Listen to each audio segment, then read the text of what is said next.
But if you're trying to kind of like enter into this world of trading futures, and you want to give it a real college try, I think it's worth it.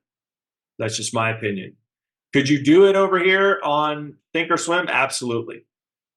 Couple other drawbacks on Thinkorswim is their brackets do not allow for an auto break even. Their brackets are very clunky. It's a great options platform, great equity platform.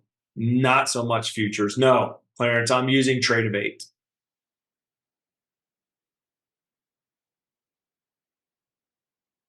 But there are a lot of others. So you can use Ninja, Interactive Brokers, Infinity. I think those guys are still around. There's a lot of different futures only brokers out there.